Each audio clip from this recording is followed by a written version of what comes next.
writing, arithmetic, and right conduct.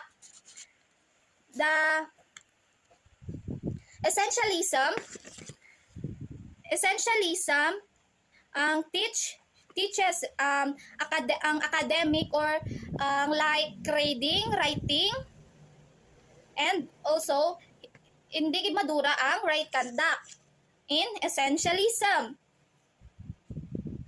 It also included the traditional discipline like math, natural science, history, foreign language, and literature. Values are also important in this philosophy. In essentialism, William Bagley introduced or he wants to teach the students in their academic knowledge and also in morals. Hindi kin madura ang morals. Kay he believed that in learning, behavior or character is very important. In teaching based on essentialism, Bagley stated that teachers must teach the students. And some idea of education or some ideas of education, parent or other people can teach the students or the learners. But in essentialism, Bagley stated that teachers must teach students wherein the teacher is well trained or professionally trained and they are capable of teaching students the right way. Essentialism wants the student to learn academic skills as well as by learning to have a good moral so that they will become a role model in the society. Ang essentialism, ang learning is based on your academic knowledge and enriching your behavior, your characteristic or morals in order to become a model in the society. Overall, or if we sum up the ideas of each philosophy of or three philosophies I stated kanina. First, behavioralism.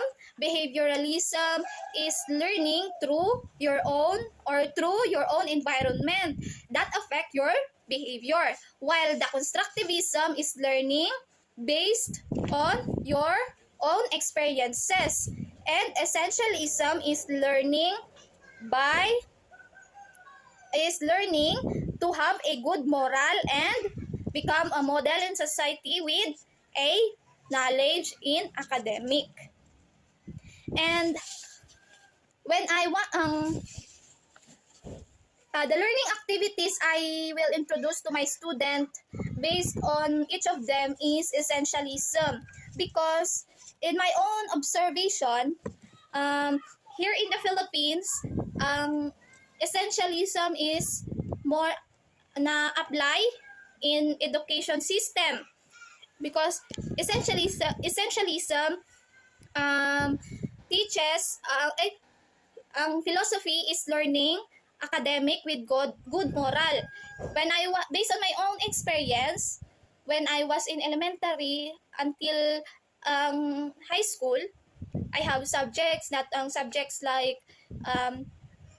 GMRC, good morals and right conduct, that enrich my morals, and as well as mga academic knowledge, mga subjects like math, science, araling panlipunan, then as well as to the high school and to my senior and junior high school. So I want to teach them also essentialism because I want them to gain knowledge in academic and also to give them good moral and right conduct. Thank you. The number 2 question, why you choose teaching as a profession? What or who inspires you? I choose teaching as my profession because I see myself capable of teaching. As I grow up, but when I was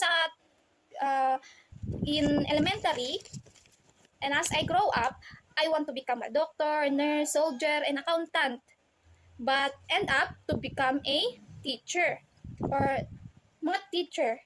Since elementary, I love math subject, and I want to share that love to my future student or future learners.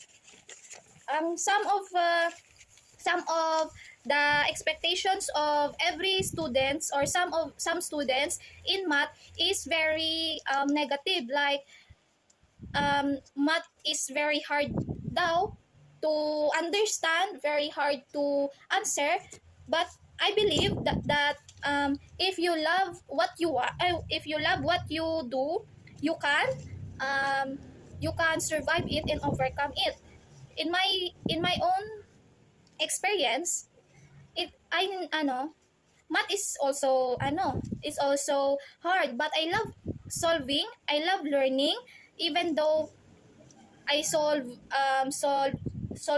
and found out that my answer is wrong or not correct. I love learning through my mistakes. So I want to share that love of learning to my learners. So I choose teaching profession. What or who inspires me? The people around me inspires me to become or to choose this profession, because I want, and I also inspired by myself because I want to give myself credit soon or in the future that I satisfy myself. Thank you. The number 3 question is discuss teaching as a vocation, profession, and mission. Vocation is something you are called to do. From the Latin word vocari, to call. The profession is the job or work that your hearts desire, while a profession is the job you've chosen to do for life, more than just a temporary thing. However, just because you do something long-term doesn't mean you enjoy it. You may even hate what you do for a living. While a mission, it is a moral aspect of teaching the children of the world to learn what they need to know and to grow up to be a good people. The last question, if you would be in the field of teaching in the future, how would you practice the codes of ethics for professional teachers? Ethics are moral principle that governs a person's behavior for the conducting of an activity. The purpose is having a code of ethics is for all people to follow the same guidelines and principles. This leaves little to no room for self-interpretation. A code of ethics purposes is to make all rules the same for each individual so that there are no personal biases in a play. If I would become a teacher someday, I will use the code of ethics for professional teachers, especially in giving unbiased grade on them. I will show to them the grade that is reflected on what they did in my class. I will enrich the truthfulness and the unbiased in my teaching profession.